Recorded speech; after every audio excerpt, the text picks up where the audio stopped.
자, 교재 310페이지입니다. 상가임대차 보호법, 줄여서 상임법 이렇게 이야기하죠. 자, 좀 전에 우리가 주택임대차를 꼼꼼하게 체크하셨다면 상임법은 아주 단출합니다. 그래서 주택과 차이 나는 부분 위주로 강조하면서 그렇게 출발을 할 겁니다. 1번이 그래도 중요한 문제죠.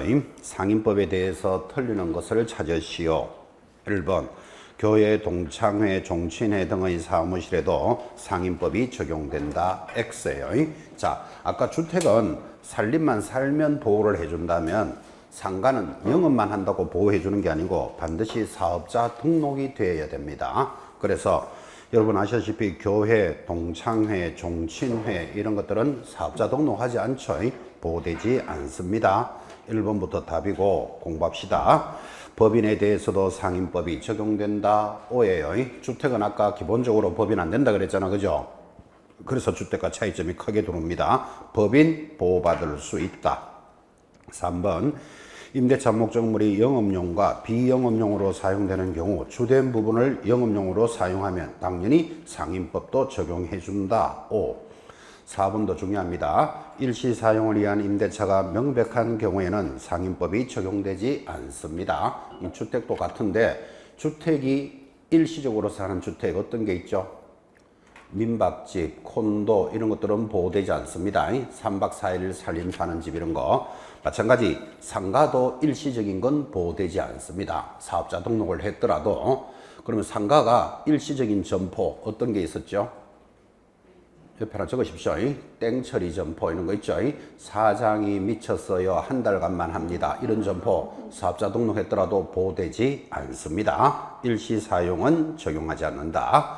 5번 중요합니다. 서울에서 환산보증금이 9억을 초과하는 경우에도 상임법은 동그라미 합니다. 지금부터 대항력, 갱신요구권, 권리금의 횟수보호, 상기 차임에 따른 해지, 그 다음 발 밑에 줄에 표준계약서는 적용한다. 굉장히 중요한 표현입니다. 자, 상가임대차는 사업자 등록을 했더라도 서울에서는 얼마? 9억 이하일 때만 보호받습니다. 자, 그래서 상가는 보호해주는 범위가 있는데 지금 뭐라고 이야기했는가 하면 9억 이하일 때만 보호를 받는데 9억을 넘어도 보호해주는 게 있다고요. 그게 모두 몇 개? 지금 5개 동그라미 했습니다. 그러면 이거를 넘어도 보호해 주니까 이 5가지는 모든 상가에 적용되는 것, 이 말하고도 같은 거예요. 보증금이 20억이든 30억이든 다 보호해 주는 거예요. 자, 첫 번째 동그라미 뭐였죠? 대항력, 갱신요구권, 권리금의 보호, 상기 차임에 대한 해지, 마지막 표준계약서는 모든 상가에 적용됩니다. 굉장히 중요한 표현입니다. 자, 그럼 이제 이게 정리가 되는 분은 제일 밑에 2번을 20초 동안 읽고 답하세요. 자, 2번 답만 보지 마시고 시작.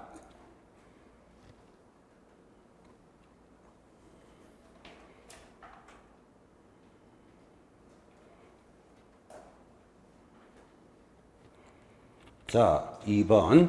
자, 대통령령이 정하는 보증금을 초과하더라도 보호되는 거. 답이 몇 번? 2번의 갱신요구권입니다. 5가지 반드시 기시는데 여기서 여러분이 또 하나 더 알아야 된다면, 자, 여기 갱신요구권을 인정을 해주는데 갱신요구권은 모든 상가에 적용된다 그랬잖아요. 여러분 잘 알다시피 좀 이따 그림도 그리겠지만 상가는 기본적으로 1년간 계약하는 거예요. 그런데 10년을 원한다면 나머지 10년 동안 난 더 있고 싶다를 갱신요구권이라 그래요. 그럼 10년 동안 더 있으면서 한 푼도 안 올려주고 더 있을 수는 없는 거잖아요. 그래서 상가임대차는 몇 프로를 정액 올릴 수 있습니까? 5%를 정액할 수 있습니다. 주택하고 똑같습니다.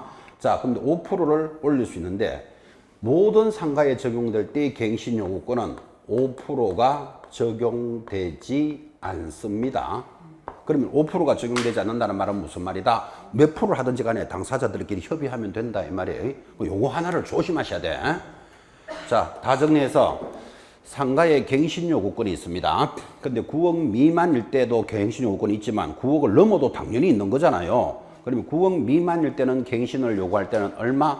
5%의 정액이 있어. 근데 9억이 넘는 것에 대한 갱신요구권은 뭐? 5%를 적용하지 않는다. 당사자가 10%든 20%든 당사자들끼리 정하면 되는 거예요. 요거 특별히 한번 조심해서 잘 보시기 바랍니다. 그 개념. 자, 그래서 2번 문제가 짧지만 중요한 단원이었습니다. 3번 가볍게 갑니다. 상인법에 대한 설명입니다. 틀리는 것 답이 4번인데 자, 아주 뭐 판례라고 해봐야 이 정도 단출하죠.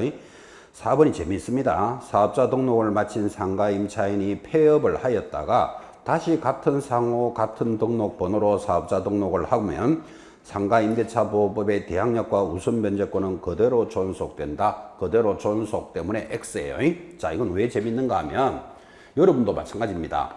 여러분이 이제 시험에 합격하셔서 중개사무소를 만약에 차렸다면 중개사무소 이렇게 차렸겠죠. 무슨 부동산 사무소 하고 사업자 등록해야 보호받는다 그랬잖아. 그죠? 뭐 사업자 등록이 1, 2, 3이라는 번호가 왔다고 칩시다. 그러면 건물을 인도받고 사업자 등록을 했으니까 대항력을 인정받았는데 중간에 폐업할 수 있죠. 그럼 폐업을 하고 좀 쉬었다가 다시 영업을 하는데 그 장소에서 그대로 하는 거예요. 그럼 그 장소에서 그대로 하니까 간판 그대로 붙어 있겠죠. 무슨 부동산. 그 다음 재밌는 거 폐업을 했더라도 사업자 등록번호도 그대로 온다는 게 재미있어요. K123이라고. 자, 그럼 우리 판례는 같은 장소에서 같은 사업자 등록번호로 다시 시작을 하니까 그 전부터 대항력을 인정해 주느냐? 1번. 아니다. 새로 들어왔을 때부터 인정해 주느냐? 지금 이게 이제 판례다 이 말이에요. 답이 몇 번?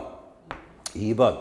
대항력은 조건만 갖추면 되는 게 아니고 계속 존속되어야 합니다. 보증금 받을 때까지. 되겠죠? 이 판례는 재밌는데 뭐가 재밌는가 하면 장소는 그대로 갈 수 있잖아요. 그 장소에서 다시 할 수 있잖아. 그죠? 근데 폐업을 했더라도 사업자 등록번호가 같이 나온다는 게 재미있다고. 그죠? 같은 장소, 같은 등록번호라도 그 전부터 존속해 주는 것은 아니다. 됐죠? 가볍게 확인하셨습니다. 넘어가면 4번 내려갑니다. 상인법에서 가장 틀리는 것 다 맞으니까 읽으시면 됩니다. 가장 틀리는 것 4번 볼까요? 임차권 등기 명령에 의한 임차권 등기가 격려된 상가 건물을 그 이후에 임차한 소액 임차인도 보증금 중 일정액을 다른 담보물권자보다 우선하여 변제받을 수 있다. X라니까요. 앞에도 나왔잖아요. 주택이나 상가는 임차권 등기 명령은 똑같아요. 내용이. 그리고 그 뒤에 들어온 자는 뭐는 인정해 주지 않는다? 최우선 변제는 인정해 주지 않습니다. 그래서 4번 정리하시면 되고, 자 5번 상인법에 의하면 임차인은 기간 만료 6월부터 한 달 전까지 1개월 전까지 사이에 갱신을 요구할 수 있는데 이에 대해서 임대인이 갱신을 거절할 수 있는 정당한 사유가 아닌 것은 답이 4번인데 봐요. 임차인이 임차 건물의 전부 또는 일부를 경과실로 파손했을 때 경과실 때문에 X입니다. 중과실로 파손해야 되는데 수업 때 이런 이야기 했죠. 무슨 놈의 임차인이 건물에 새 살면서 올라가면서 계단 깨고 내려가면서 창문 깨면서 나는 10년 동안 더 있고 싶다. 이건 웃기는 이야기잖아. 그죠? 그런데 경과실이라면 상가 임차인이 벽에 못 하나 칠 수 있잖아요. 못 치다가 금이 쭉 갔어. 그러니까 건물 주인이 내려와서 야 파손했네 나가라. 이거는 안 된다고. 반드시 무슨 과실? 중과실로 파손해야 된다. 그죠? 그래서 4번 체크하시고 제일 밑에 보시면 갱신을 거절할 수 있는 사유 7가지가 나오는데 이게 돌아가면서 하나씩 문제가 나옵니다. 그래서 그거 읽어보시되 수업할 때도 그런 이야기 했죠. 그 거절 사유는 앞글자를 따가지고 막 외운다. 이래 접근하는 게 아니고 여러분이 건물 주인이라고 쳐봐요. 거절할 수 있는가 없는가. 내가 주인이다 생각하고 보라 그랬다고요. 1번 내려면 3개의 차임에 달하도록 연체했답니다. 세입자가 월세는 석 달 밀려놓고 나는 10년간 있고 싶다. 이런 건 인정 안 된다고. 3기. 2번도 마찬가지. 거짓. 부정한 방법으로 임차했습니다. 점포세 얻을 때는 문방구 할게요. 문방구 한다 그래놓고 나중에 보니까 바다 이야기 이런 걸 한다니까요. 바다 이야기가 뭐라 그랬죠? 횟집이라 그랬어요. 막 칼 막 갈고 있는 거라 지금. 그죠? 그럼 거짓 부정한 방법으로 들어왔는 걸 인정해 줄 수는 없는 거잖아. 상식적으로 주인이라고 생각하고 읽어 놓으셔야 됩니다. 넘어가서 6번입니다. 가볍게 갑니다. 상가와 주택은 차이 나는 게 중요하니까 상인법에서 틀리는 것 3번 볼까요?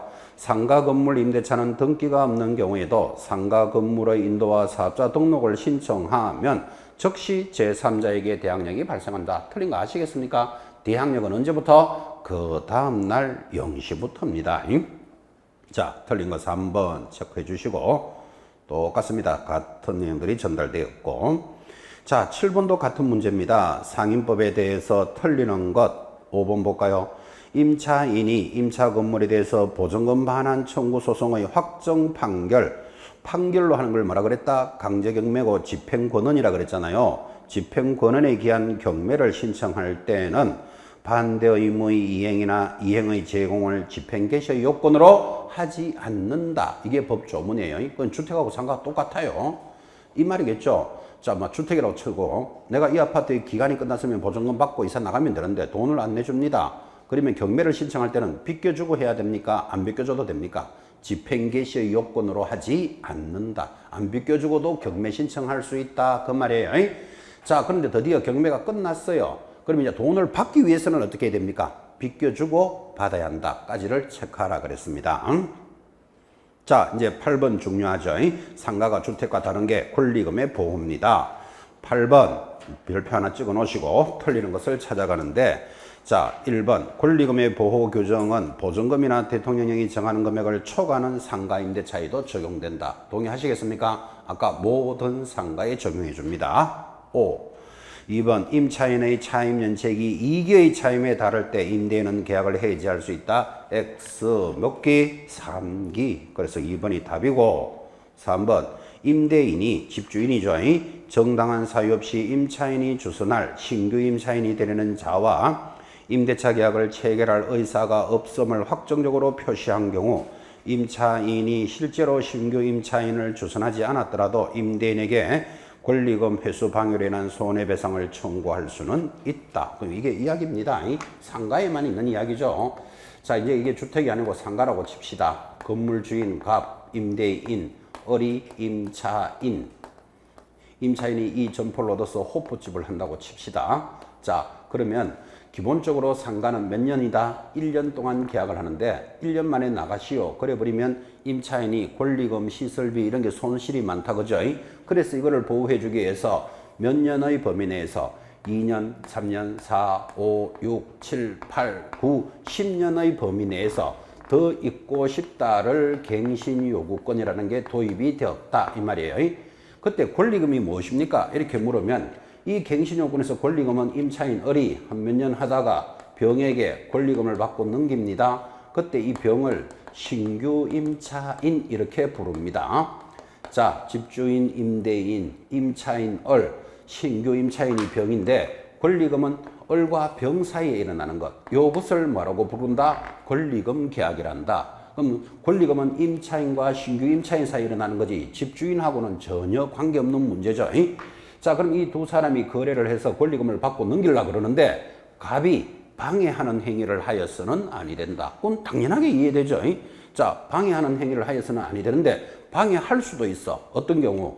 신규 임차인이 어리버리한 사람이 오고 있어. 그 어리버리한 사람이 오면 갑도 똘똘한 세입자가 와야 월세가 따박따박 올 건데 그럴 때 어리하면 거절할 수도 있다. 이렇게 돼 있는데 사람을 딱 보고 어리한지 똑똑한지 아는 게 만만찮은 이야기잖아. 그죠? 법조문은 그래 만들어져 있다고. 그 다음에 임대인은 두 사람이 권리금을 받고 하는 계약을 방해하여서는 아니 된다. 이랬잖아. 그죠? 그건 당연한 이야기예요, 사실은. 그래서 당연한데 지금 그 지문을 보면은 그래 됐잖아요.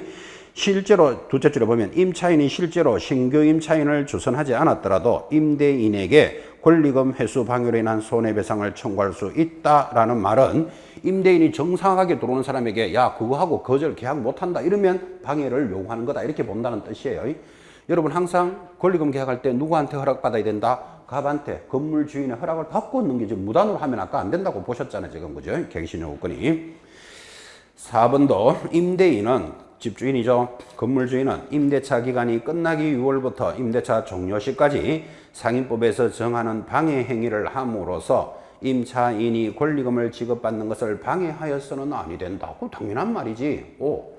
5번 임대인이 4번에 해당되는 방해 행위를 하여 손해를 입은 임차인의 손해배상 청구권은 임대차가 종료된 날로부터 얼마 3년 내로 행사하지 않으면 시효로서 소멸한다. 그러니까 만약에 임차인이 임대인 때문에 권리금을 손해봤다면 몇 년 내로 청구할 수 있다? 3년 내로라는 소멸시효가 있다라는 지문인데 여러분 지금 이 문제를 이렇게 보시다시피 상가 임대차는 숫자가 전부 3하고 놀아요. 그래서 여러분들은 아예 상가 임대차 보호법 그래 기억해요. 대체적으로 숫자가 전부 쫙 3으로 갑니다. 틀리는 것 2번 정리하셨고 하나 더 해봅시다. 9번 상임법에서 임대인의 행위 중 권리금 회수 방해에 해당되지 않는 것은 자 1, 2, 3, 4 여러분 딱 읽어봐요. 다 방해하는 행위지 아닌 것. 5번 임대인이 선택한 신규 임차인이 임차인과 권리금 계약을 체결하고 권리금을 지급하겠다. 이거 방해하는 행위 아니죠? 봐요. 지금 여기 신규 임차인을 구해서 계약을 하는데 주로 건물 주인이 신규 임차인을 구해주는 수가 많습니다. 왜 그럴까요? 이 사람 자기가 잘 알아야 이 사람이 돌아야 월세가 따박따박 나올 거니까. 그래서 임대인이 주선한 신규 임차인과 두 사람이 계약을 하고 권리금을 주고받았다. 그거 방해하는 행위다 아니다. 잘하는 행위, 그죠? 권장하는 행위, 착한 행위지. 그래서 방해하는 거 아닌 것 5번이에요. 그리고 1, 2, 3, 4 한번 봐봐요. 자동으로 다 방해하는 거지, 느낌상. 10번 기출문제입니다. 자, 출제 문제는 여러분이 다시 그대로 올라오기 때문에 해답 딱 가리시고 옳은 것 하나 찾습니다. 출제 문제는 지문 그대로를 암기하다시피 보셔야 됩니다. 시작.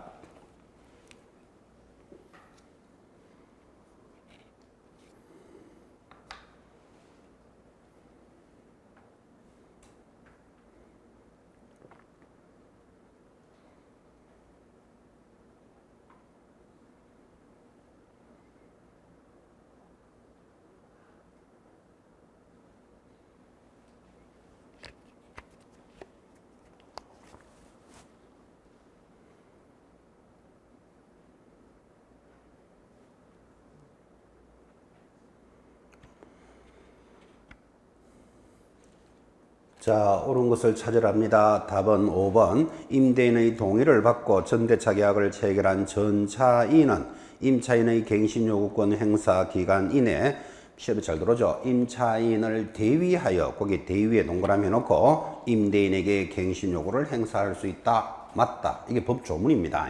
자, 이 뜻입니다. 여러분 여기 보시다시피 그럼 임차인과 신규 임차인이 이제 권리금 받고 계약을 했다고 칩시다. 그러면 신규 임차인도 상가를 얻어서 호프집을 하는데 나는 몇 년을 갱신을 요구할 수 있느냐라는 문제가 생기잖아요. 나도 상가를 얻었으니까. 그때 신규 임차인은 누구를 대신하여? 임차인을 대신하여 나머지 기간에 대해서만 요구하는 겁니다.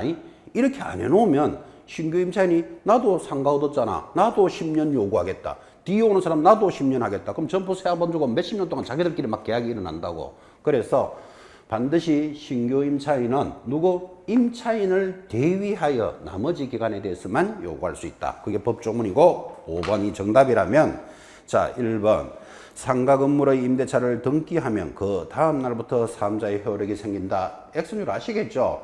등기가 없더라도 이사와 전입이라는 대항 요건은 다음 날부터 효력이지만 등기하면 등기한 때로부터 효력이 발생합니다. X 2번 임차인은 대항력과 확정일자를 갖춘 경우 경매에 의해 매각된 임차 건물의 양수인에게 인도하지 않더라도 배당해서 보전금을 수령할 수 있다. X죠. 여러분 거기 대항력과 확정일자를 갖추면 우선 변제권 있잖아요. 이거 등기돼 있다 안 돼 있다? 안 돼 있잖아 지금. 그러면 배당 요구 해야 한다 그랬습니다. 3번 임대차 기간을 6개월로 정했다면 누구만이 주장할 수 있다? 임차인은 유효함을 주장할 수 있다. 이래야 되죠. 4. 임대차가 묵시적으로 갱신이 되었다면 존속기간은 임대인이 사실을 안 때로부터가 안 때 때문에 X예요. 묵시적 갱신된 때로부터지 왜 그걸 안 때부터 인정을 해줄까요? 그렇죠? 그래서 X. 아주 가벼운 문제입니다. 표현을 이제 이렇게 저렇게 돌리면서 하는 걸 의식하는 겁니다.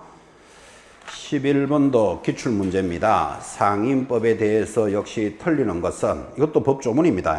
틀리는 것 지금 앞에 거 다 했던 것들인데 5번 보증금이 전액 변제되지 아니한 대항력 있는 임차권은 임차 건물에 대해서 민사집행법에 따른 경매가 진행이 되면 매각 건물로서 매각하면 소멸한다. X 주택임대차든 상가든 대항력 있는 임차권은 거래하지 아니하다. 이렇게 되어 있다고요. 똑같은 지문입니다. 틀린 것 5번 체크하시고 나머지 1번 같은 건 많이 했죠. 그림도 그렸습니다. 권리금 계약이 뭐냐? 이렇게 물으면 신규 임차인이 되려는 자가 임차인에게 권리금을 지급하는 것. 2번 3개의 차임에 달하도록 연체하면 해지할 수 있다. 이런 것들이 출제된 지문입니다. 자, 12번도 한번 해봅시다. 개공사가 보증금 5천만 원에 월세를 100만 원으로 합니다. 그러면 월세 곱하기 100으로 계산하라 그랬죠. 그죠? 그러면 월세 곱하기 100 하면 1억, 합이 온 1억 5천이다. 이런 뜻이겠죠. 상가 임대차에 대해서 옳은 것은 1. 임차인의 갱신 요구권은 전체 임대차 기간이 얼마? 10년을 초과하지 않는 범위 내에서 행사할 수 있다. X. 2. 임대인의 차임의 정액 청구가 인정되더라도 10만 원까지만 인정된다. 상가는 얼마라 그랬죠? 5%. 월세가 지금 얼마? 100만 원이면 5만 원까지 인정해야 안 되겠습니까? 5%. X. 3번 임차인의 차임 연체액이 200만 원에 이르면 계약을 해지할 수 있다. X입니다. 3기니까 얼마? 300만 원이 밀려야 되잖아요. X.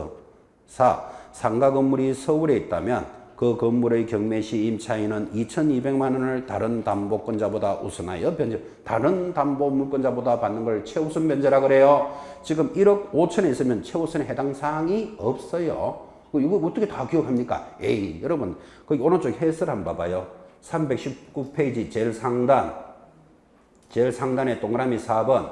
최우선 면제권은 서울에서는 얼마다? 6,500일 때 2,200까지라는 표 보이시죠? 그럼 최고 높은 숫자가 서울에서 6,500인데 지금 이 사람이 살고 있기는 얼마? 1억 5천이니까 물론 이거 숫자 모르면 1억 5천도 최우선이 되나? 이렇게 이제 뭐 오해할 수는 있는데 그 정도 수준은 문제 나오지 않습니다. 이게 출제되던 그 해에 이제 이게 금액이 6,500이 돌았기 때문에 시험에 한번 물은 거예요. 이때부터 지금 몇 년 지났다? 5년 지났어요. 그러니까 한번 문제에 걸었기 때문에 크게 나올 리는 없고 기왕 나왔으니까 서울에는 얼마라고요? 6,500일 때 2,200이다. 하나 들어놓고 주택임대차는 여러분한테 암기하라 그랬어요. 1억 1,000일 때 얼마? 3,700. 그거는 암기해놔야 된다 그랬어요. 상가는 그 정도로 들으시면 되고. 그래서 이따 틀렸고 5번. 임차인이 임대인의 동의 없이 아까 했죠. 건물의 전부나 일부를 전대했다면 임대인은 계약 갱신을 거절할 수 있다에 들어갑니다. 그죠? 옳은 것 5번. 이 정도로 들어옵니다. 자, 13번 한번 보겠습니다. 역시 출제 문제. 틀리는 것을 찾으시오. 1. 임차인은 임차권 등기 명령의 신청과 관련하여 든 비용을 임대인에게 청구할 수 있다. 그래야 안 되겠습니까? 아니, 자기가 보증금 안 내주는 바람에 지금 등기하는 판인데 청구할 수 있다. 그래서 1번부터 답입니다. 자, 맞는 거 공부합시다. 2. 임대차 계약의 당사자가 아닌 이해관계인이 줄 것이고 세무서장에게 임대인 임차인의 인적사항을 요청할 수 있다. 말 안 되는 거 이해하시겠죠? 인적사항 함부로 요구하는 거 아닙니다. 요청할 수는 없다. 맞다. 3번 임대인의 동의를 받고 전대차 계약을 체결한 전차인은 임차인의 갱신 요구 행사 기간 내에서 또 나오죠. 임차인을 대위하여 갱신 요구를 행사할 수 있다. 출제된 지문은 계속 출제됩니다. 5. 4번 임대차는 등기가 없는 경우에도 임차인이 건물을 인도받고 사업자 등록을 신청하면 그 다음 날부터 사업자에 대해서 효력이 발생한다. 그걸 뭐라고요? 대항력 그랬고 5. 차임이 경제사정의 침체로 상당하지 않게 되었다면 장래 차임에 대해서 감액을 청구할 수 있다. 그렇습니다. 정액도 감액도 청구할 수 있죠. 틀리는 거 가볍게 1번 들어갔습니다. 아주 가벼웠던 해였고 자 14번 문제가 이제 작년의 문제인데 그래도 좀 까칠하게 놓은 게 이 정도입니다. 근데 여러분 보다시피 절대로 까칠하지 않습니다. 자 14번 같이 한번 봅시다. 개공사가 선순위 저당권이 설정되어 있는 상가입니다. 이거 선순위 저당권이 있답니다. 그러니까 무슨 말인가 하면 1번에 저당권이 들어와 있는 상가예요. 그리고 이제 2번 거기 보면 임대차 기간이 2018년 10월 1일부터 보증금 5천에 월세 100만 원으로 그러면 이거 환산 보증금 얼마다? 1억 5천만 원에 들어오는 거예요. 임대인값과 임차인을 1억 5천에 들어왔습니다. 이제 이게 문제가 뭔가 하면 선순위 저당이 들어와 있는 상가에 들어왔다. 이게 이제 포인트잖아, 지금. 그죠? 자, 그럴 때 옳은 것, 틀린 것. 1. 을의 연체 차임액이 200만 원에 이르면 갑은 계약을 해지할 수 있다. X는 아시겠습니까? 월세가 100이니까 얼마? 300이 돼야 되잖아요. 똑같은 문제예요. 앞에 문제하고. 이 차임 또는 보증금의 감액이 있은 후 1년 이내는 다시 감액하지 못한다고. 감액 때문에 X예요. 정액은 1년 안에 다시 못하지만 깎아주는 건 얼마든지 깎아줘도 욕하지 않는다니까. 계속 깎아줘도 된다니까요. 감액 때문에 틀렸고 3번 갑이 2019년 4월 1일부터 2019년 8월 1일 사이에 임차인을에게 갱신의 거절 또는 조건 변경의 통지를 하지 아니하면 이제 드디어 2019년 10월 1일부터는 뭐 해지된 것으로 봅니까? 묵시적 갱신입니까? 묵시적 갱신된 것으로 본다. 그래서 틀렸고 4. 상가 건물에 대한 경매 등기 전에 임차인이 건물의 인도와 사업자 등록을 신청하게 되면 보증금 5천만 원을 선순위 저당권보다 우선 변제 받을 수 있다. OX, XG. 이 대체우선 변제권은 선순위 담보권에는 대항할 수 없다니까요. 저당이 먼저 들어와 있다고 이야기했기 때문에. 그래서 또 X. 이제 드디어 5번 답이죠. 임차인을이 임대차 등기와 사업자 등록을 마치지 못한 상태에서, 이 말은 무슨 말이다? 대항력이 없는 상태에서 2019년 1월 5일 갑이 상가 건물을 다른 사람 병에게 매도를 하면 병의 상가 건물 인도 청구에 대해서 을은 대항할 수는 없다. 대항력이 없다면서요. 대항할 수는 없다. 오, 아주 가볍죠. 예, 표현이, 지문이 여러분한테 어렵습니다, 이게. 그래서 의식을 해놓고 출제된 지문이잖아요, 이게. 그죠? 검증돼 있으니까, 검증돼 있는 지문은 그대로 익히셔야 됩니다. 출제했던 지문은 또 출제합니다. 자, 그래서 주택과 상가를 비교하는 문제, 한 문제씩을 위해서 지금 한 14개 정도까지도 정리했습니다. 그러니까 여러분이 배우고 있는, 공부하고 있는 이 단어를 절대로 벗어나지 않습니다. 특히 지금부터 출발하는 경매는 매수 신청 대리는 출제된 지문이 계속 나옵니다. 그래서 그게 어려워할 필요 없이 한 문제씩 해결합니다. 자, 경매 파트입니다. 항상 제목이 경매가 탁 들어오면요. 경매, 공매. 항상 이렇게 공매가 붙어 있죠. 근데 공매는 시험에 안 나온 지가 지금 10년이 넘었습니다. 15년째 돼 갑니다. 그럼 올해도 거의 안 나옵니다. 경매는 여러분 어디서 하는 거죠? 법원에서 하는 게 경매잖아요. 공매는 어디서 하죠? 캠코라고 자산관리공사에서 합니다. 또는 암용 부동산에서 세무서에서 취득세를 매겼는데 저 사람이 세금을 안 내. 그러면 그 물건을 뺏어가는 걸 압류부동산이라 그래요. 그 압류부동산을 공매해요. 그럼 경매는 법원에서 일어나는 것. 공매는 뭐 대구 서울시청 또는 세무서, 자산관리공사, 공공기관에서 일어나는 거예요. 근데 공매가 왜 시험에 안 나오는가 하면 이제 15년 전부터 공매는 개공사가 개입돼서 소개하는 게 아니고 전자 사이트에 들어가서 자기들이 그냥 물건을 받아요. 그러니까 개입할 일이 없으니까 이제 시험에 안 나오는 것 같아. 그게 몇 년째? 한 15년째예요. 그래서 지금 출제 문제가 있는데 여러분 공매는 그냥 참고로 들으시면 돼요. 거의 안 나오기 때문에. 자, 1번이 그 문제예요. 비업무용 공매를 설명하는데 옳지 않는 것. 이런 거 중요 안 하기 때문에 이런 거 쳐다보고 있으면 안 됩니다. 답만 보세요. 5번 줄 것입니다. 경매를 통해서 토지를 취득하면 토지 거래 허가 받아야 한다. X예요. 이런 건 알아놔야 돼. 경매의 좋은 점이 뭔가 하면 토지 거래를 면제해줘요. 이런 거 하나 알아놓는 게 중요하지. 지금 답 안 봅니다. 2번도 마찬가지입니다. 한번 넘어가십시오. 아주 오래전에 15회 때 출제했습니다. 15년 됐죠, 지금. 자, 국세징수법이나 지방세법, 즉 세금에 근거하여 압류, 뺏어놓는 부동산 공매에 대해서 옳은 것. 답은 2번 줄 것입니다. 매각대금은 할부로 납부할 수 없다. 그래서 세금이 미납되어 압류한 부동산, 만약에 낙찰받으면 바로 일시불로 납부해야 돼요. 그래서 참고로 보시면 됩니다. 2번만 보시고. 혹 시간 있으시거든 법원에 가서 경매하는 것도 구경할 수 있습니다. 그러면 가끔 서울시청 게시판 또는 세무서 게시판 앞에 가시다가 보시면 몇 월 며칠 무슨 물건을 공매합니다. 공고 붙여놓은 거 있습니다. 그럼 시간 나거든 가서 구경 한번 해보십시오. 그래서 공매는 일선 기관에서 일어나는 것들입니다. 그 정도로 보시고. 자, 이제 3번부터가 우리 문제입니다. 법인인 개공사는 경매, 공매 대상 부동산에 대해서 권리 분석, 취득의 알선을 할 수 있는데 틀리는 것을 찾으시오. 자, 권리 분석 참 공부 많이 했죠. 1. 전세권은 최선순위더라도 배당 요구하면 매각으로 인해서 무한다, 소멸한다, 삭제되죠. 자, 또 암기표 한번 펴보십시오. 암기표. 자, 여러분들 암기표 35번. 암기표 35번이 권리 분석인데 1번 알아야 될 거 항상 인수하는 거 3개 암기해야 돼요. 유치권, 법정지상권, 분묘기지권은 항상 인수되는 권리. 그 옆에 항상 삭제되는 권리. 건저당, 저당, 압류, 가압류, 담보, 가등기, 경매, 개시 등기는 어디 있든지 무조건 삭제예요. 암기해야 됩니다. 이렇게 인수와 삭제가 끝나고 나면 3번 선순위 담보물건보다 앞에 있으면 인수, 뒤에 있으면 삭제. 됐습니까? 이제 마무리. 최선순위 전세권, 제일 앞에 있는 전세권은 배당을 요구하면 배당받고 삭제 안 하면 인수. 자, 요게 다입니다.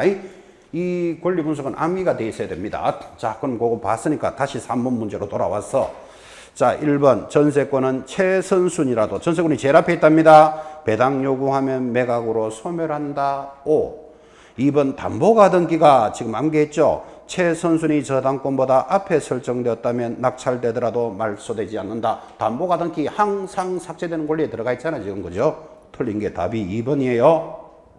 3번 배당받을 채권자가 매수인인 경우 자기가 매각대금으로부터 배당받을 금액과 법원에 납부할 금액의 채권 상계를 신청할 수 있다. 5. 채권 상계에 동그라미 놓고 그냥 경매로 사나 아시면 돼요.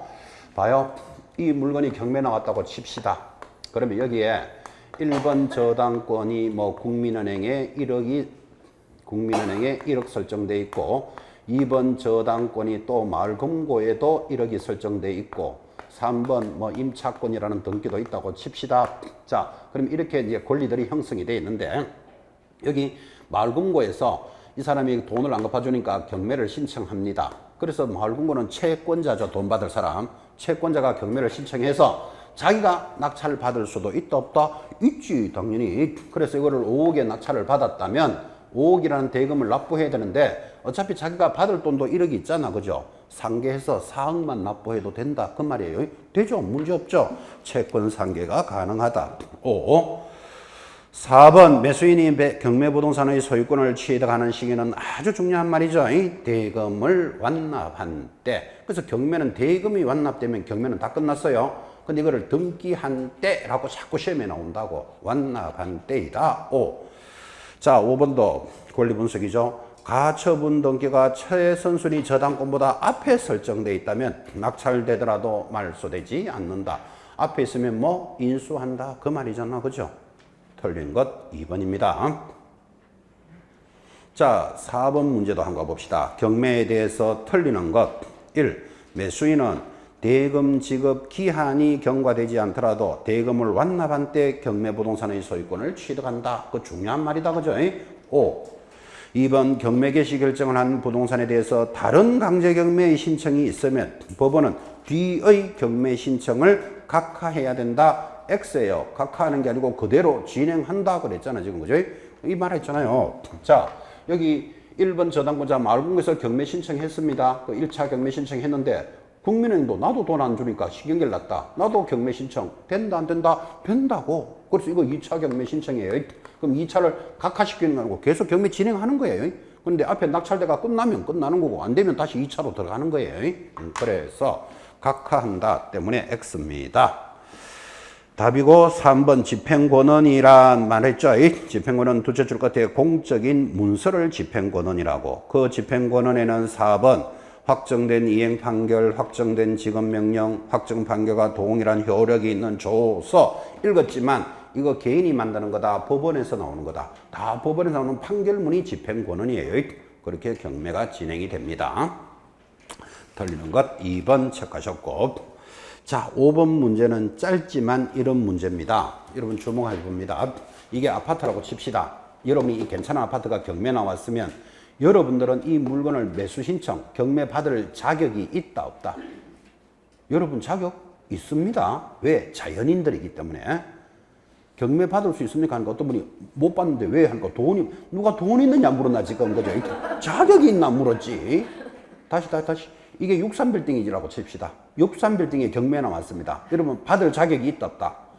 자격은 있지. 돈은 없겠지. 한 1,000원쯤 내야 되지 싶은데 내 생각으로. 자격은 있잖아. 자격은. 그런데 경매를 받을 자격이 없는 사람이 있어요. 그 자격 없는 사람을 찾으세요. 이 문제예요. 매수 신청에 참석할 수 없는 자. 답이 5번 채무자예요. 채무자 왜 못 받을까요?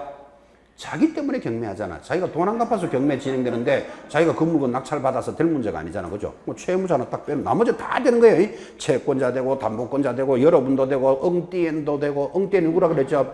외국인도 되고 법인도 되고 누구라도 받을 수 있습니다. 그래서 받을 수 없는 자 채무자. 왜 못 받는다? 자기 때문에 경매를 하잖아 지금. 그죠? 그래서 자기가 그 물건 낙찰받으려면 돈부터 갚아야 되잖아 사실은. 그죠? 답은 5번 정리하시고. 자, 이제 6번이 아주 재밌습니다. 민사집행법상 경매에 대해서 틀리는 것, 답이 5번인데, 요건 별도로 하나 암기하셔야 됩니다.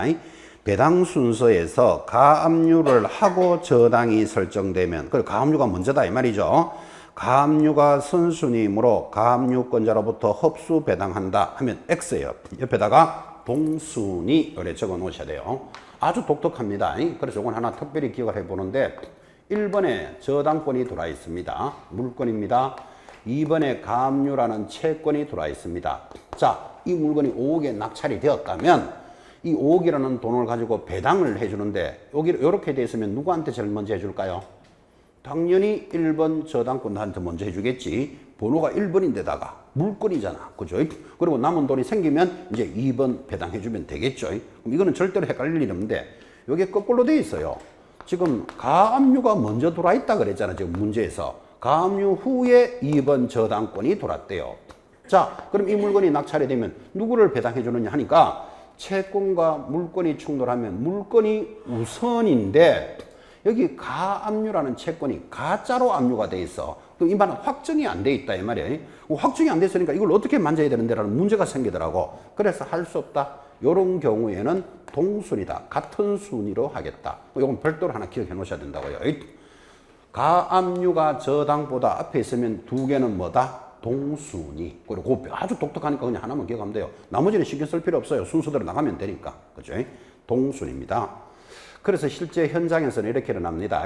5억이라는 돈이 나왔으면 가압류와 저당권자는 같은 순서로 돈을 내주잖아. 그죠? 그럼 예를 들어서 반씩 내줬겠지. 그럼 저당권자는 배당해주면 받고 나가면 되는데 가압류는 아직도 가짜로 압류돼 있으니까 확정이 안 돼 있잖아. 그죠? 그래서 가압류권자한테는 배당해주지 않고 그 돈을 법원이 보관합니다.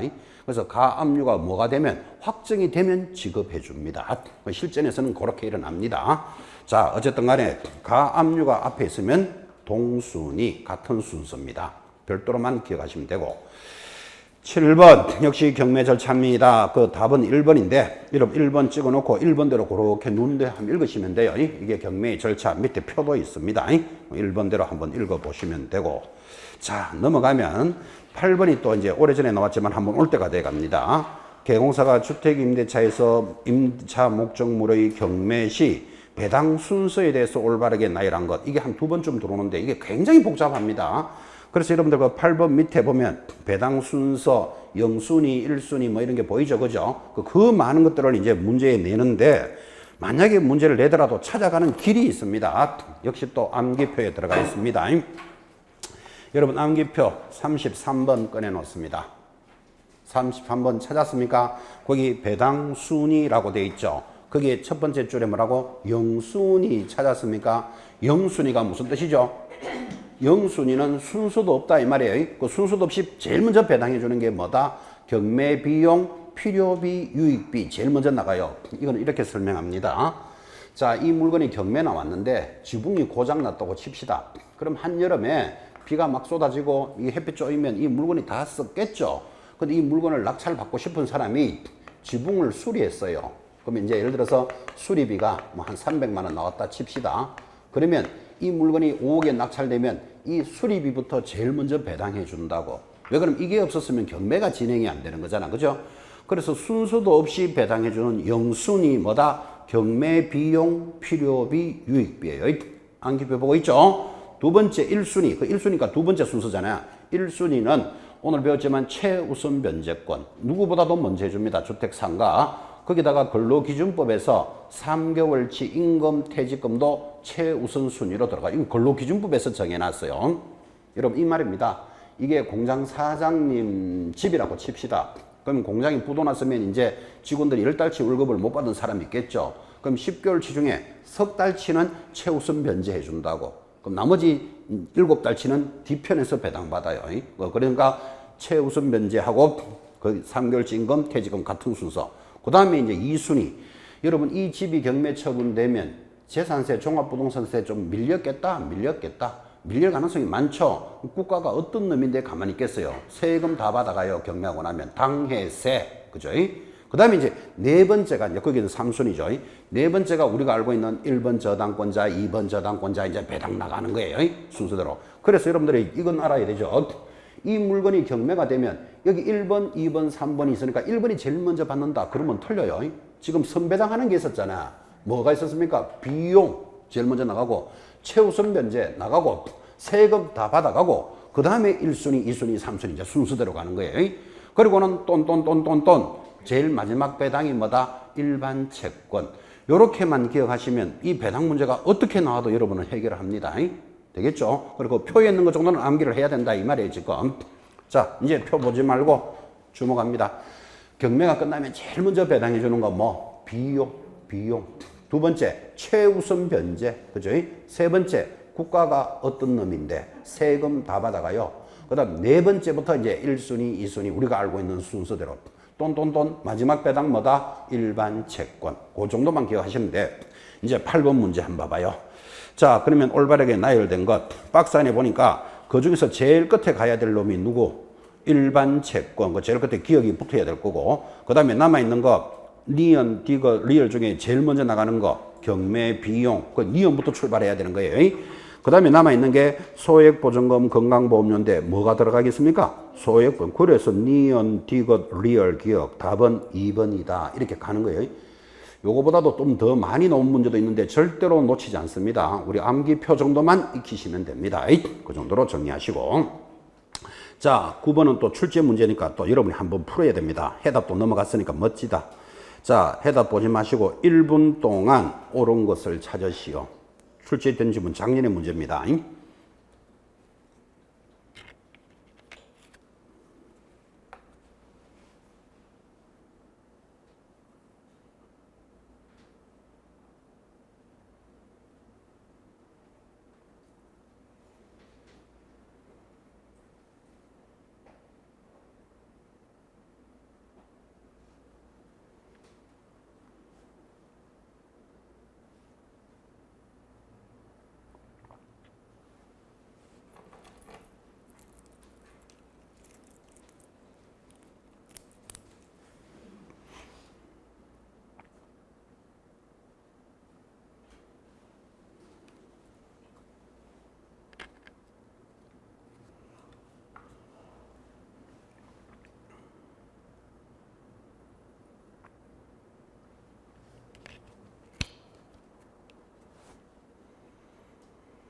자, 9번 어렵지 않습니다. 여러분 표현을 잘 보시기 바랍니다.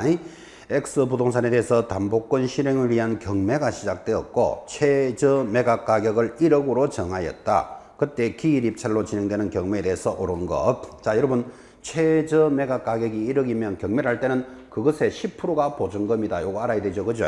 그래서 자, 1번 갑이 1억 2천만 원의 매수 신청을 하려는 경우 법원에서 달리 정함이 없으면 1,200만 원을 보증금으로 제공한다. X예요. 내가 적어내는 금액의 10%가 아니고 최저 매각 가격의 10%니까 얼마? 1,000만 원이겠죠.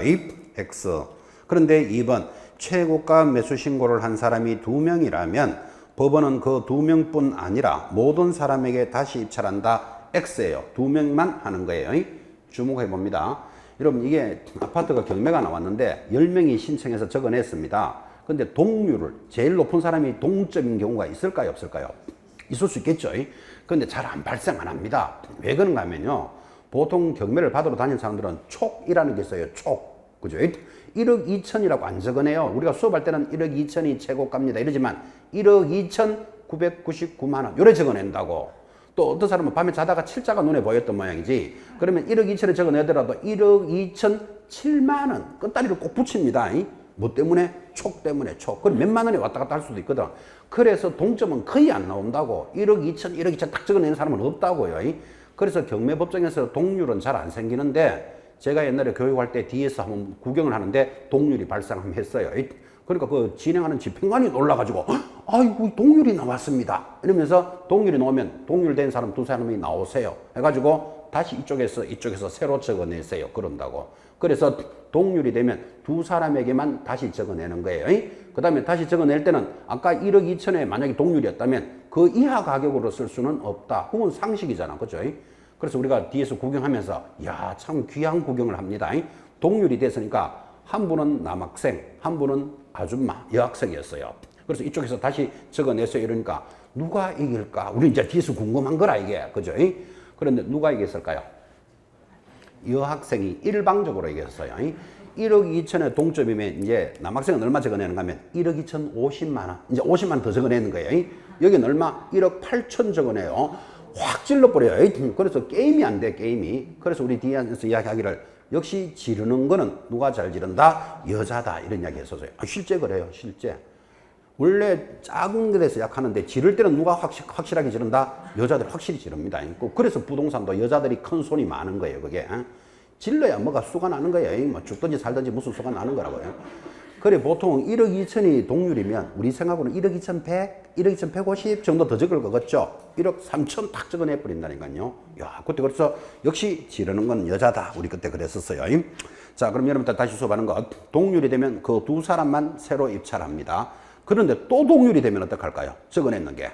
그러면 두 사람이 추첨합니다. 법에 고려 만들어 놨습니다. 그래서 한 번 더 동률이 되면 추첨하도록 돼 있다. 자, 그때 3번. 갑이 다른 사람과 동일한 금액으로 최고가 매수 신고를 하여 다시 만약에 입찰하게 되면 전의 입찰 가격에 못 미치는 가격으로 입찰하여 매수할 수는 없다. 그죠? 그 금액보다는 높게 적어내야 안 되겠습니까? 그때 누가 잘 지른다? 여인이 잘 지른다. 그래서 여인이. 자, 4번이 이제 틀리는, 옳은 답이죠. 1억 5천만 원의 최고가 매수 신고인이 있다면 법원에서 보증 금액을 달리 정하지 않았다면 갑이 차순위 매수 신고를 하기 위해서는 최소한 얼마는 들어야 된다? 1억 4천은 넘어야 한다. 5. 자, 차순위 매수 신고 시험에 잘 들어옵니다. 주목합니다. 이 물건이 경매에 나왔는데 지금 이 문제잖아요. 최저 매각가가 얼마? 1억이다 이랬어요. 그러면 1억 이상 적어내는 사람한테 팔겠다. 경매가 진행이 되는데 1등이 얼마였다? 최고가가 1억 5천에 적어냈다 이 말이에요. 그럼 이 사람은 보증금 얼마 냈을까요? 얼마를 적어내든 최저가의 10%잖아. 그죠? 그럼 1억의 10%니까 얼마? 1,000만 원 냈겠지. 그런데 2등이 1억 4,500에 적어냈어요. 1억 4,500에 적어내는 사람도 보증금은 똑같이 1,000만 원 냈겠죠. 자, 1,000만 원을 냈는데, 자, 그러면 1억 5천이 1등이 나왔기 때문에 2등은 나가래 되었죠. 그럼 나가래가 되었는데, 법원에서 1등이 1억 5천에 낙찰이 되었는데, 나머지 1억 4천을 내시오라고 한 달의 시간을 주는데, 기한을 줍니다. 기한을 주는데, 마지막에 돈을 안 내는 경우가 있다, 없다? 있겠지. 그러면 다시 하는 경매를 재경매라 그랬잖아요. 다시 재경매하려면 날짜 받아야 되지, 시간, 공고, 통지 또 몇 달 막 지나가요. 그래서 그거를 방지하기 위해서 2등이 원하면 차순위 매수 신고를 받아주겠다. 그래서 1등이 안 내면 당신이 당첨된 걸로 해주겠소. 이거를 우리는 차순위 매수 신고라고 합니다. 여러분 경매 현장에서 차순위 매수 신고 잘 들어올까요? 안 들어올까요? 거의 안 들어옵니다. 여기 1등 1억 5천, 2등 1억 4,500. 그러면 집행관이 이야기합니다. 2등 보고 차순위 신고하시겠습니까? 이렇게 물어봐 준다고. 그러면 거의 다 안 합니다. 그래요. 그런데 어떤 사람은 네, 할게요. 이러면 누가 놀라는가 하면 1등이 놀라요. 어머, 저 인간이 내 돈 안 내기를 기다리는 것 같다. 이래 되잖아, 지금. 그죠? 그럼 내가 뭐 잘못됐는가? 막 1등 스트레스 억수로 받게 된다고. 그런데 어쨌든 간에 차순위 신고 잘 안 들어오는데 차순위 신고를 했습니다. 그러면 그 사람은 나가래 됐지만 보증금 안 돌려주겠죠. 왜? 1등이 돈 낼지 안 낼지 모르니까 기다려봐야 될 거 아니라, 그죠? 그럼 한 달 만에 이 사람 돈 내버렸어. 그러면 꽝. 그때 가서 이제 돈 받아 나가는 거예요. 그러니까 현장에서는 차순위 신고 안 하는 이유가 그거 기다릴 필요 없이 경매 물건은 많고도 많으니까 이거 받아가서 다시 다른 물건 낭찰하는 게 훨씬 빠르거든. 그래서 현장에서는 차순위 신고는 잘 안 들어옵니다. 그런데 차순위는 함부로 2등이라고 해주는 게 아니고 방금 했잖아요. 최고가 금액이 얼마? 1억 5천에서 보증금을 뺀 금액보다 높을 때만 2등을 해준다고. 그럼 1억 5천에서 보증금 1,000 빼면 얼마? 1억 4천 이상 적어내고 2등 해야 돼. 그런데 1등이 1억 5천이었는데 2등이 1억 1,000이었다. 2등이라도 차순위 안 받아준다니까요. 이해하시겠죠? 최고가 금액에서 보증금을 뺀 금액을 높을 때만. 그러니까 지금 답이 4번이 맞잖아요. 1억 5천이 최고가 매수 신고인이라면 이게 지금 금액이 최저가가 1억짜리니까 최소한 1억 4천은 넘어야 차순위 받아준다. 4번 5. 좀 이따 계산 문제 하나 나옵니다. 이거. 5번 갑이 차순위 매수 신고인이 되었다면 매각기일이 종료되더라도 즉시 보증을 돌려줄 것을 신청할 수는 없다. 왜? 한 달 기다려 봐야 되잖아. 차순위 신고했으면. 그죠? 그래서 답이 4번입니다. 너무너무 자주 나오는 문제 10번입니다. 여러분 계속 나옵니다. 한번 보십시오. 10번 기출문제 틀리는 것 하나 고르시오. 시작.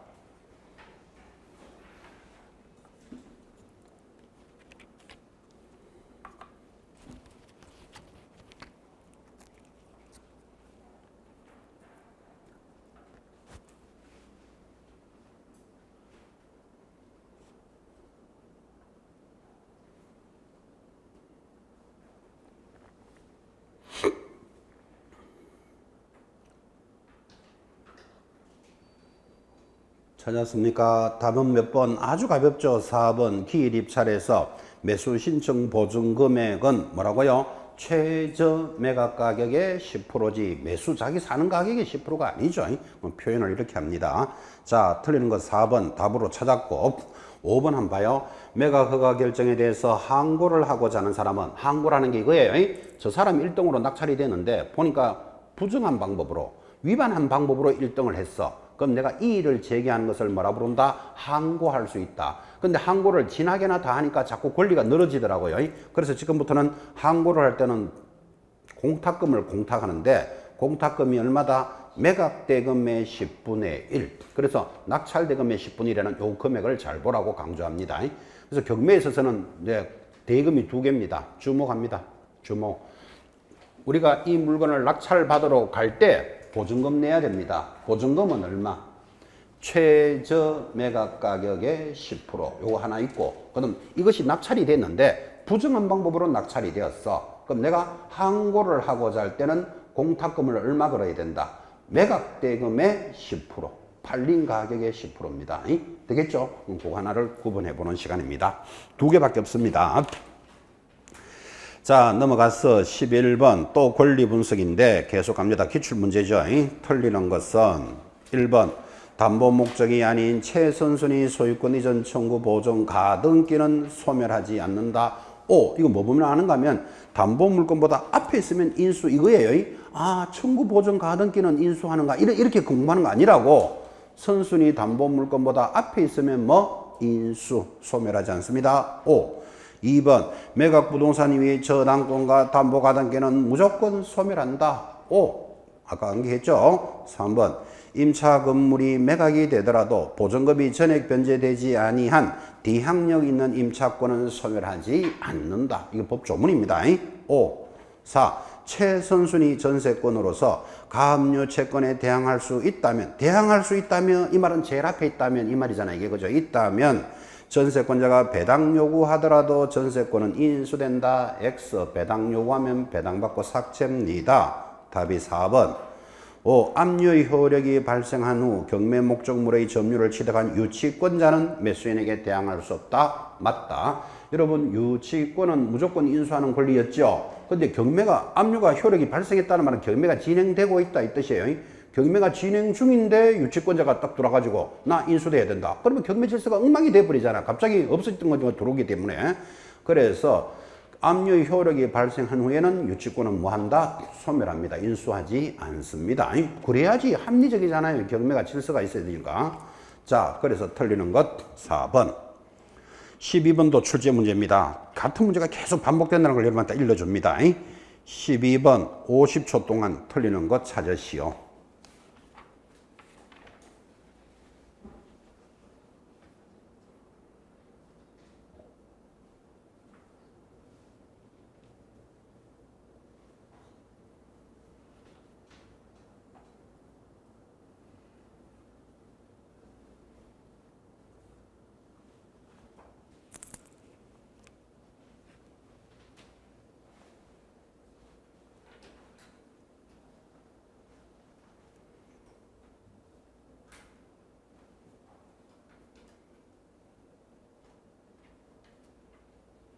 자, 12번 틀리는 거 또 답 나왔죠? 1번 기일 입찰에서 매수 신청 보증 금액은 얼마로 공부합니까? 최저 매각 가격의 10분의 1. 1번부터 틀린 답이에요. 답은 찾았고. 자, 2번 확인학습.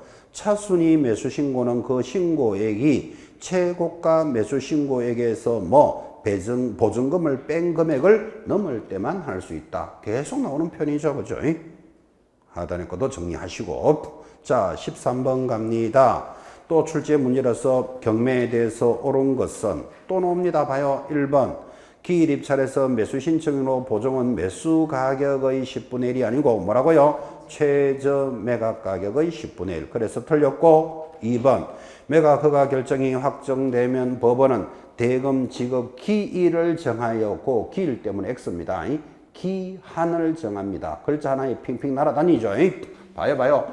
지금 내가 1억 5천에 1등 되었다. 보증금 1,000만 원 냈으니까 나머지 대금을 내라고 기한을 줍니다.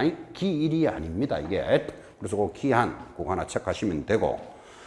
3번 민법, 상법, 그 밖의 법률에 의해서 우선 변제권이 있는 채권자 매각 결정 기일까지 배당 요구한다. 매각 결정 기일 X. 배당 요구 종기일이 있습니다. 배당 요구할 사람은 언제까지 배당 요구하세요? 라고 날짜를 주니까 그 날짜까지 해야 됩니다. 배당 요구 종기일까지. 4번 매수인은 매각 부동산 외의 유치권자에게 그 유치권으로 담보되는 채권을 변제할 책임이 없다. X. 유치권은 뭐 한다 그랬죠? 인수되는 권리 책임져야 됩니다. 그래서 X. 5번 매각 부동 또 나왔죠. 전세권은 저당권에 대항할 수 있는 경우라도 저당권에 대항한다 이 말은 앞에 있는 경우 제일 앞에 있다 이 말이잖아. 그죠? 전세권자가 배당 요구하면 배당 요구로서 뭐 한다? 소멸한다. 5. 계속 같은 문제가 계속 돕니다. 14번도 28회 때 7회 때 문제인데 역시 출제된 지문이니까 여러분 1분 동안 읽고 답합니다. 해답 보지 말고 시작. 차순위 매수 신고는 거의 졸업합니다.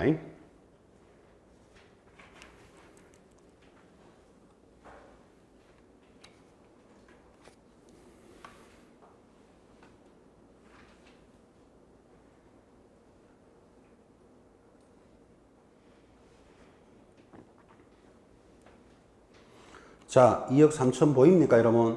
자, 박스 이렇습니다. 매수 신청 대리인으로 등록된 개공사 갑은 을로부터 매수 신청 대리 위임을 받았고 갑은 법원에서 최저 매각 가격이 2억이다. 그럼 이건 뭐를 가르쳐 줍니까? 보증금이 2천만 원이다를 가르쳐 주는 거잖아요.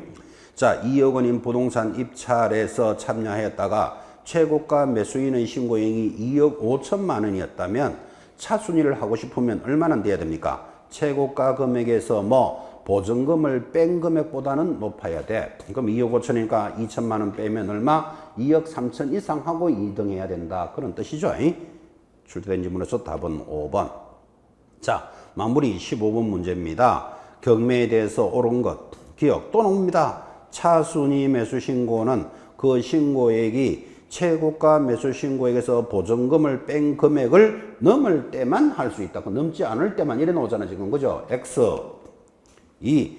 매각 허가 결정이 확정되어 대금 지급 기한이라 그랬죠. 기한의 통지를 받으면 매수인은 그 기한까지 대금을 지급해야 된다. 5. 그래서 2번이 5.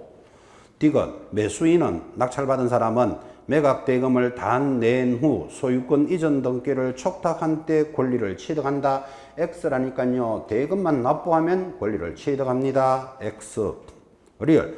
매각 부동산의 후순위 저당권자가 경매를 신청하여 매각이 되어도 선순위 저당권은 소멸되지 않는다. X. 저당권은 항상 삭제되는 권리에 지금 들어가 있습니다.